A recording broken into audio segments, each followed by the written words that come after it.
What's up, my fellow creators? Welcome, guys. I hope you're having a beautifully, phenomenally blessed day.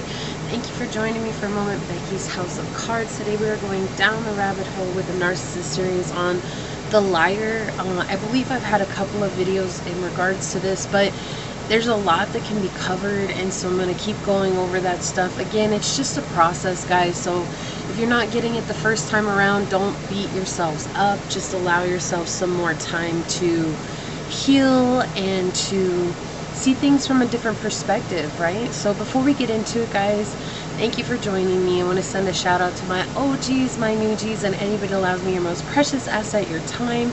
As always, it is a pleasure, an honor, a blessing being here, giving you guys these messages. And my prayer, as always, is that any of the videos of mine that you happen to watch happen to fall upon your heart in a way that remind you to use your intuition, to use your discernment, to take back your power, and to make the decisions that serve your highest journey in this here and now here moment. Please like this video, share this video, subscribe to the channel down below, set that notification bell so you always know when the next video does go live, knowing that that is a free way to support the channel, as well as to connect me with you energetically to get you guys out any resonating messages, whether that's my tarot readings or my inspirational videos. It does not matter. I don't know how it works. That's just how it works. So we're not going to get in there. So I just want to thank you guys so very much, and let's go ahead and get into this topic. There we go. I couldn't find it. I had a hair on my arm and I kept feeling it, but I couldn't find it. Invisibility. So I want to talk about the liar in a different way.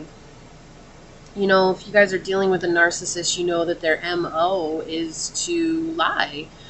It's to pull the wool over someone's eyes so that they can get away with the things that they want to get away with, right? And again, we're not here to blame them. We're not here to make them feel bad. We're not here to try and make them feel the things that we felt.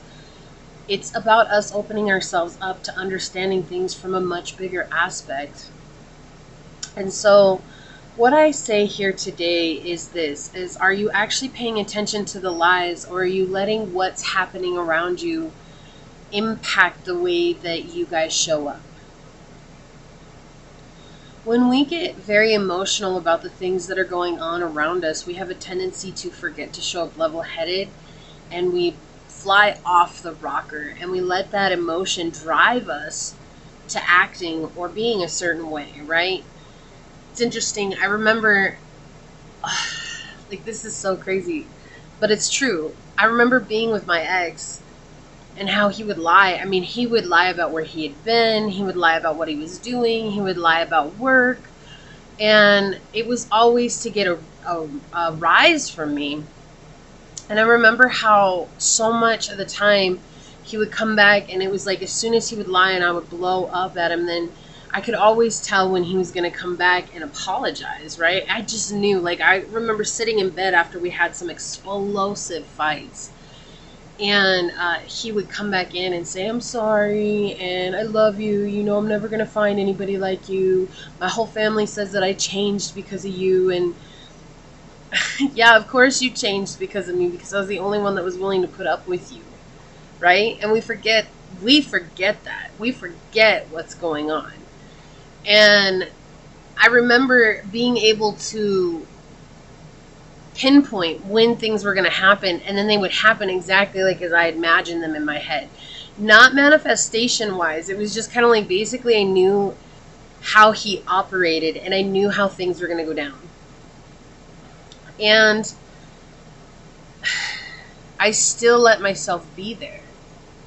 Right? I knew he wasn't a healthy relationship. I knew that it wasn't good for me. And yet I still allowed him to lie. And every time I forgave him and came back for him lying, the lies would just get more extravagant. And that's the other thing too. I don't know if you guys have dealt with this, but it always made me feel weird because I would see him lie to his family to borrow money all the time to get money. Like, it was like he wanted to go eat out and we didn't have the money to eat out, and so he would call his family and ask for $500 and say it was so that we could pay bills because we didn't have money to pay the bills. And I'd watch him on the phone telling these elaborate stories to his family about how, oh, well, we had to pay this extra bill, or, I got arrested last week and I had to pay, this huge fine that was attached to that so that they would reinstate my license, or, my job cut out money this time around, or this, that, and the other. And I saw that from the beginning, guys. And I still refuse to believe that he would lie to me. How hard is it to listen to your intuition? It's not. It's not hard. What is hard is for us to accept that our intuition is telling us the truth when it goes against what we want to hear. I thought that he was the love of my life. I was willing to give him everything. And there's another video that I'm going to post. I'm actually going to record it after this one, and they go hand in hand. But it's interesting because I see where me ignoring my intuition was reinforcing my emotional ego and saying that I'm never going to find somebody like him. I'm never going to find somebody to make me laugh like him. I'm never going to find somebody who gets me like him. I'm never going to find somebody who loves me like him. I'm never going to find somebody if I leave him. I knew what I needed to do, but I didn't want to do it because I was lying to myself. So the lies that he was showing and sharing and putting on me were a reflection of all the lies I was trying to convince myself. And whenever I do these videos, again, it's usually me just sharing with you my own experience and hoping that maybe it'll resonate with you in a way and saying, you know what, yeah, I've been lying to myself. What is honesty for myself? But I also know that some are not ready to do that. I wasn't ready to do that for a long time.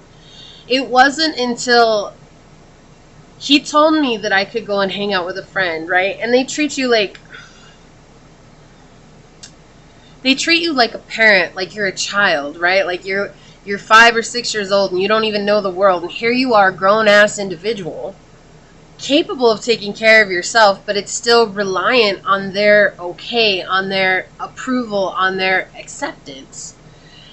And it wasn't until I asked to go hang out with a friend, and I was sitting there like, why do I have to ask to go and hang out with a friend? And what really blew my mind is when I hung out with a friend and I told him I was doing everything that I was going to do, and he still blew his top at me. I never deviated from what I said I was going to do. I went and hung out with my friend. I spent the night at her house with her mom. I slept on the couch. And he killed my phone by calling it so many times. And I'm sitting there thinking, you shouldn't have to ask for permission from anybody to live your life. It is one thing to keep people in the loop. If you're in a relationship, it's one thing to be like, hey, honey, Megan asked me to go out on Friday night. We're going to go out. We're going to go here, and we're going to be here. I'm just letting you know now so you know where I'm going to be at, and I should be home around this time. If I'm late, I'll give you a call. That's not asking for permission. That's being courteous and telling your spouse what it is that you're going to do, or your significant other what it is that you're going to do. That way they know kind of like a timeline of where you're at, just in case anything happens. I mean, if you just off and bolt and not tell anybody where you're going, what if something happens? Nobody's going to know where you're at. And that kind of makes me think of that, 73 hours or something like that, with the guy who got stuck and then he had to cut his arm off. I know this is so morbid. I'm so sorry, guys. But it kind of makes me think of that. He didn't tell anybody where he was going. And if he had just said something to his mom because she was calling on the phone right before he left. And if he had just said, hey, Mom, I'm on the way out the door. I'm going to go here hiking. Somebody would have known where he was. And when he didn't come back in a couple of hours or a couple of even, one day or something, they would have known to go and look. And it wouldn't have been as extreme as it was, right? But we all have choices. And so I deviate from what I'm trying to say here. I apologize. However, let's bring it back. Go back to the lying. And maybe not. Maybe it doesn't, because it's coming back to saying, how can you be that with yourself, right? That's just taking accountability for where you're going and what you're doing for yourself. You don't have to ask them for permission. You shouldn't have to ask your spouse for permission to live your life. If it's a huge decision that's going to affect both of you, then that's one thing. But if it's you going and hanging out with your friends on a Friday night, I mean, unless you're canceling plans with them, but if you don't have anything planned with them, why does that matter?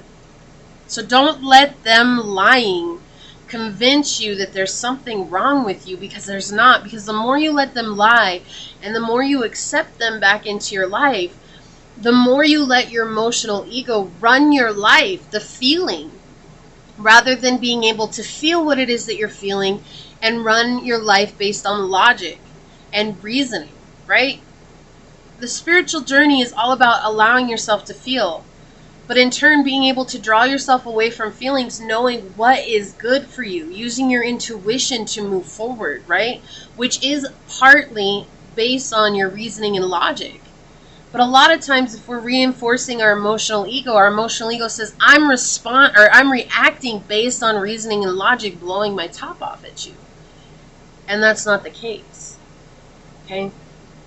So I hope that this helps. I love you guys so much. I'm sending you out prayers of strength and knowing that you guys are just worth whatever it is that you want in life, and you have to go and get it. Nothing is going to change unless you decide to change you, okay?